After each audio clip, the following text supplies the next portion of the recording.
Ladies and gentlemen, welcome to our 9 p.m. English News Edition. Here are the top stories. Foreign Affairs of Minister of Djibouti attends the 34th Arab League Summit.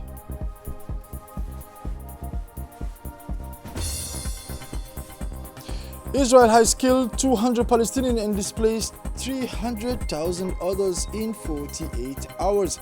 The details in this edition. Welcome to our newsroom, ladies and gentlemen. Heading to Baghdad, Iraq, where the 34th Ordinary Arab League Summit opened this Saturday. In the Salem, the grandeur of the government palace, Arab heads of state and government gathered under a motto that resonates with urgency, dialogue, solidarity, and development. The Minister of Foreign Affairs and International Cooperation, Mr. Abdul Qadir Hussein Omar, was representing the head of state at this ordinary summit of the Arab League.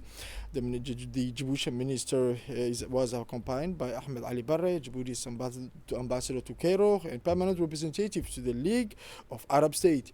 This is the fourth time since 1946 that Iraq, cradle of civilization and land of often shaken by turmoil, hosts a high-level Arab summit. The summits also had a strong international dimension with the participation of the UN Secretary General Antonio Guterres and the Spanish Prime Minister Pedro Sanchez, who was the guest of honor. Representatives from regional and international organizations completed the diplomatic pictures. And now this Arab Summit on Economic and Social Development, Djibouti's voice was heard through the address of its Minister of Foreign Affairs, who conveyed a solemn message from President Al-Hajj Ismail Omar Guelleh. The President, unable to attend in person, warmly welcomed Iraq's hospitality, commending the efforts made to ensure the summit's success. Speaking on behalf of the head of state, the minister recalled that Baghdad, a historic city of knowledge and civilization, once again gathered the Arab nations around dialogue and solidarity at the critical moment. He affirmed that the Arab world stood at the crossroads, facing multi-faceted crises, from the Palestinian tragedy to the suffering in Yemen and the turmoil in Libya and Sudan. Given these circumstances, he issued a call for unity and shared historical responsibility.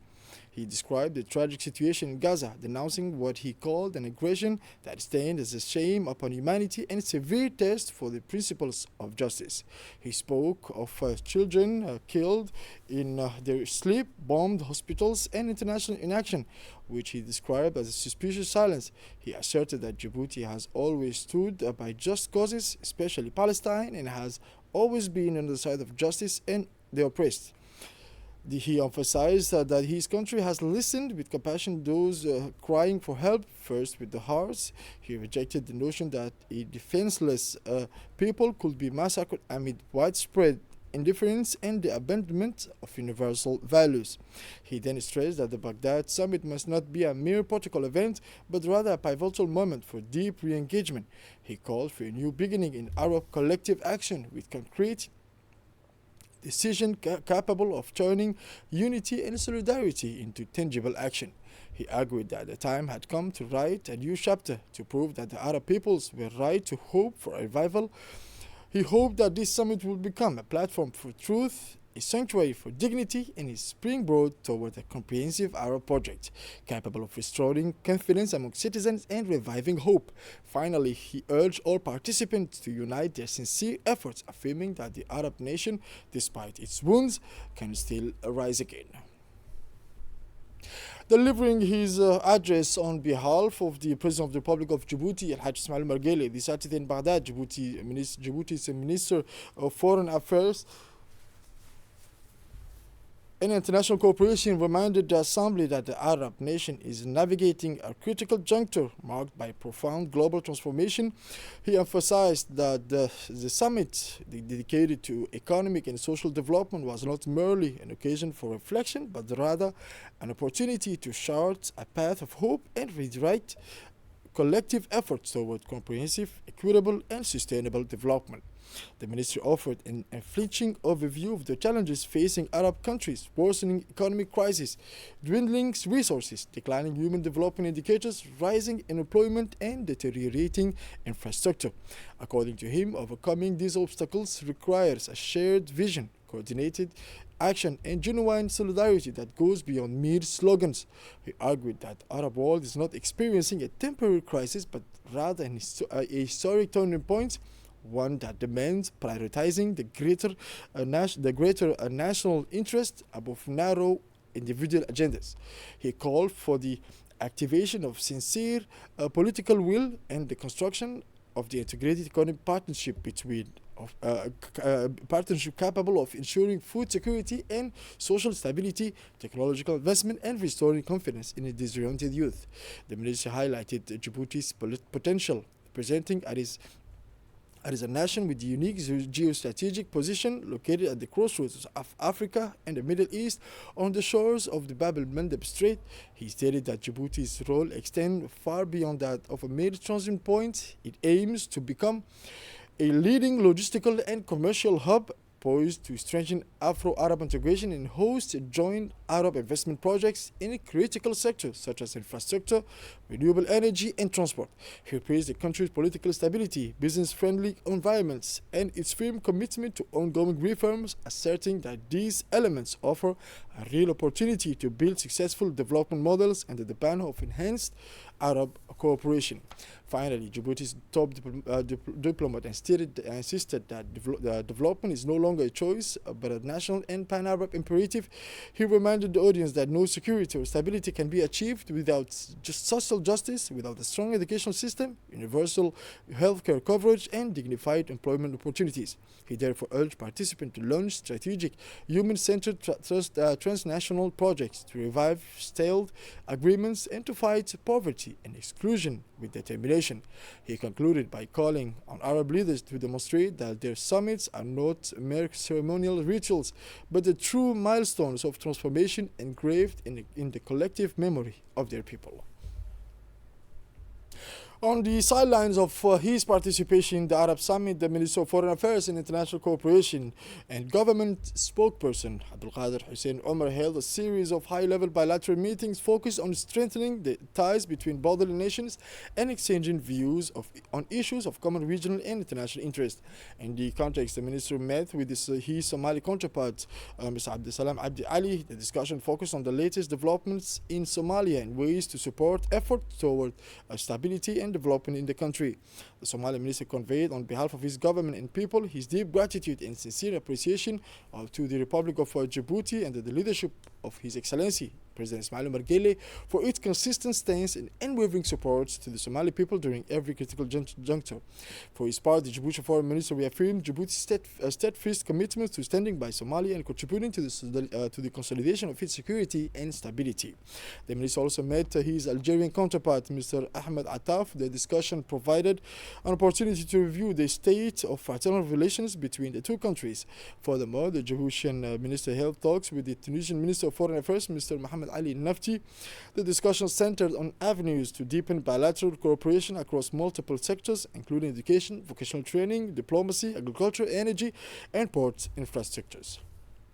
In its final declaration, the summit categorically reaffirmed its rejection of any form of displacement or exodus of the Palestinian people, emphasizing the centrality of the Palestinian cause to the Arab world. Arab leaders expressed their support for the Palestinian people's right to self-determination, the establishment of an independent Palestinian state, and the right of return and compensation of refugees. The summit also condemned the practice of the Israeli occupation and called for the immediate cessation of aggression against Gaza, urging the international community to assume its responsibilities and ensure the delivery of humanitarian aid. Member states have further voiced their support for the Arab Islamic plan to rebuild Gaza and blacked Palestinians' full membership at the United Nations. Regarding Syria, the final declaration reaffirmed respect for the choices of the Syrian people and the Arab countries' commitment to the security, independence, and territorial unity of the Syrian Arab Republic. The summit strongly condemned Israeli attacks on Syrian territory while welcoming the partial lifting of U.S. sanctions and the easing of European sanctions. It also called for an inclusive national dialogue involving all components of Syrian society. Concerning Lebanon, Arab leaders expressed their support for the country's security and unity, called for compliance with the ceasefire, and urged the full implementation of United Nations Security Council Resolution 1701. The summit condemned Israel's continued violations of this resolution. With regard to Sudan, the final declaration stressed that the imperative of preserving the country's sovereignty, its territorial integrity, and the strength of its national institutions. The summit advocated for the rapid formation of a civilian, independent, and elected government to prevent the complete collapse of the state. We're coming back to Djibouti now. Today on May 18, 2025, the Minister of Commerce and Tourism, in collaboration with the United Nations Conference on Trade and Development, the United Nations Economic Commission for Africa, and the United Nations country team in Djibouti, launched a high-level national workshop at the Sheraton Hotel dedicated to the validation of Djibouti's vulnerability profile and the reports on the impact of African Continental Free Trade Area on the country's industrial transformation. The opening ceremony was presided over by His Excellency Mr. Mohamed Warsame Dirie, Minister of Commerce and Tourism, in the presence of UN Resident Coordinator in Djibouti. This workshop was part of coordinated efforts between the United Nations and the government of Djibouti to prepare for the country's graduation for the least developed countries category to that of lower middle-income countries. Participants from government institutions, the private sector, civil society, academia, and development partners engage in constructive discussion on strategic recommendations to be included in the national roadmap for success and sustainable graduation. In his opening remarks, His Excellency Mr. Mohamed Warsame Dirie, Minister of Commerce and Tourism, emphasized that this workshop represents an important milestone in Djibouti's path towards enhancing industrial transformation. He stressed the importance of leveraging the opportunities offered by regional expertise between regional integration, particularly through the African Continental Free Trade Area. The Minister also highlighted that cooperation with development partners is a key pillar in supporting the country's efforts to graduate the middle income status by addressing vulnerabilities and strengthening economic and social resilience. On May 7th, 2025, the International Organization of the Francophonie launched the first session of a school exchange program between Djibouti and Rwanda. In celebration of the International Day of the Francophonie, a cartoon quiz competition was organized for 210th grade students in Djibouti, and two winners, Qasim Ali Abdou and Mohamed Ali Mustafa, were selected to participate in an educational exchange program in Kigali. On May 3, a Rwanda delegation consisting of 3 future teachers joined their Djiboutian counterpart for a series of educational and cultural activities in Djibouti. These programs align with the OEF objectives to promote cultural diversity and strengthen bilateral relations in the field of education. It also contributes to sharing educational expertise between the two countries. The Rwandan students participated in classes led by experienced trainers and observed teaching practices to enrich their own pedagogical skills. This South-South cooperation initiative aims to build a dynamic partnership between students and educators from both nations.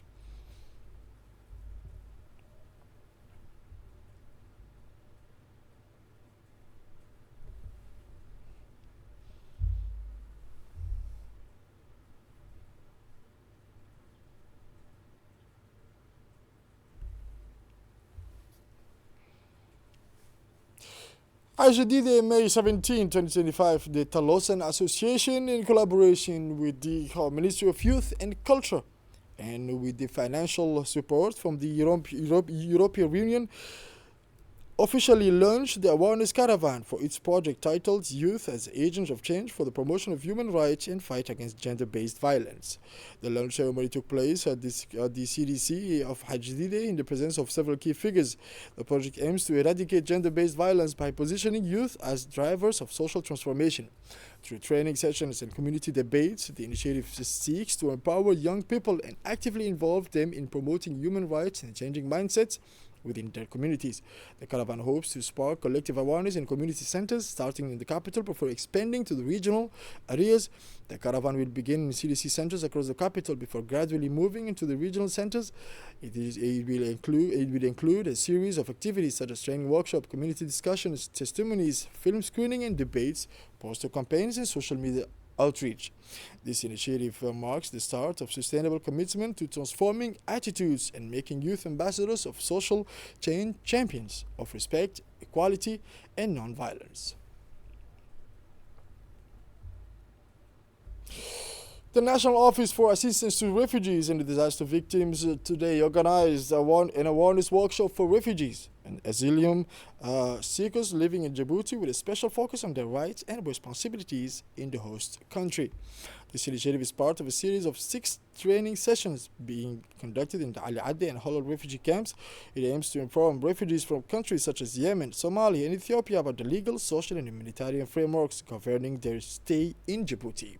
In collaboration with the Ministry of the Interior, the World Bank, ARILOS, and UNHCR, the workshop seeks to strengthen social cohesion, improve access to basic services, and promote better integration of refugees into Djiboutian society. This initiative marks an important milestone in Djibouti's ongoing efforts to uphold the dignity, security, and autonomy of displaced populations. And now the headquarters of the Regional Council of the Ali Sabih region hosted a literary conference last Saturday featuring young Djiboutian author Faisal Hassan Jilal, who presented his first collection of short stories written in Arabic, a regional first. His autobiography story recounts his childhood experience with a particular focus on the emotions surrounding the loss of his ailing mother, who passed away while he was still a schoolboy. The event, meticulously organized by the Ali Sabih Readers and Writers Association, was attended by several notable figures, including the second Vice President of the National Assembly, Honorable Omar Ahmed Ouais, the Vice President of the Regional Council, the Director General of the National Agency for the Promotion of Culture, Mohammed Hussein Douali. The association, founded by a group of teachers and chaired by Hussein Omar Abdi, a teacher of Ari High School, aims to promote reading and writing. Reading committees have also been established to support inspiring authors writing in French, Arabic, and even local language, particularly in Somali. This association core mission is to foster the emergence of young writers from the region. Every book published by a young writer from Ali Sabih affiliated with our association will be celebrated through a similar event, the association's president told to the audience.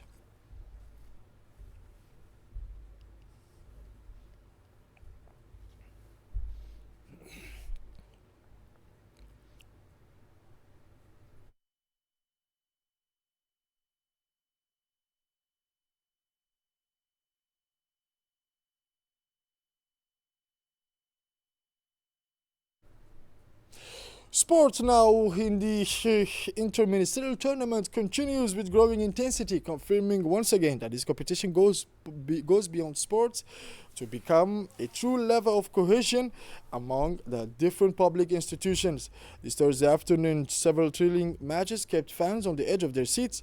In the scheduled match, the Ministry of Women and Family easily secured their spot for the next round following the forfeit of the Ministry of Economy and Finance, which has been able to field a team. The second match of the day provided a spectacle between the Ministry of Energy and Ministry of Solidarity after a first half dominated by the Ministry of Solidarity. In Group B, the matches delivered clear verdicts. The presidency dominated their match against the Ministry of Health, winning with a convincing score of 5-1, reaffirming their status as a serious contender for the title. These matches was attended by beyond the performance, and result, the interministerial tournament aims to be first and foremost a space of fraternity, proposal, personal growth, and the promotion of sportsmanship. Through each match, it is also reflects the image of dynamic and united administration driven by fair play, commitment, and team spirit.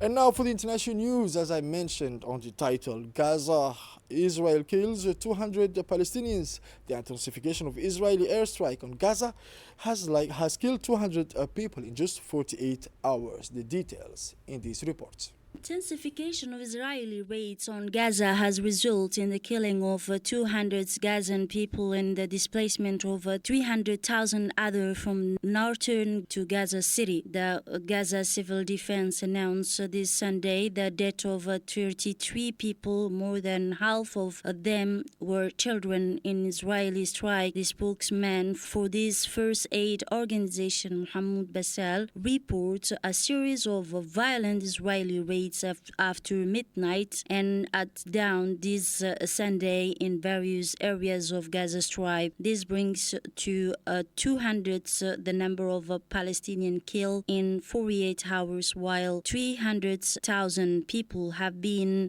forced to be displaced from northern Gaza to Gaza City over the past 2 days. Other international news in Syria, lifting of U.S. sanctions to accelerate energy reconstruction. The details still with Gasira. Syria lifting of U.S. sanctions will accelerate the reconstruction of energy infrastructure with oil reservoirs estimated at 7 billion barrels and significant gas potential. Syria could also develop renewable energy under favorable conditions. The announcement by U.S. President Donald Trump of the lifting of sanctions against Syria at the U.S.-Saudi Joint Investment Forum in Riyadh paves the way for an acceleration of the reconstruction of the country's energy infrastructure. This decision raised awareness and raised the intention to how the energy needs to the population of Damascus will be met. Trump is considering using his waiver power to ease the Caesar Act, while Secretary of State Mr. Marco raised the possibility of Congress complete to lifting section. Its significant progress is made. And now, UN 295 million people affected by acute hunger in 2024. Global hunger situation continues to deteriorate. In 2024, 295 million people across 53 countries suffer from acute hunger, according to the latest report from the Global Network Against Food Crisis published by the UN and its partners. This marks an increase of 13.7 million people compared to 2023 and represents the 68 consecutive years of worsening condition. Army conflict remains the main cause of this crisis, by economic shock, forced displacement, and extreme weather events. UN Secretary General Antonio Guterres calls this an extreme situation against a global system that wasted a third of food produced, while humanitarian funding is increasing. This is it for this 9 p.m. English News Edition. Thank you for watching us. Stay tuned for more on RTD.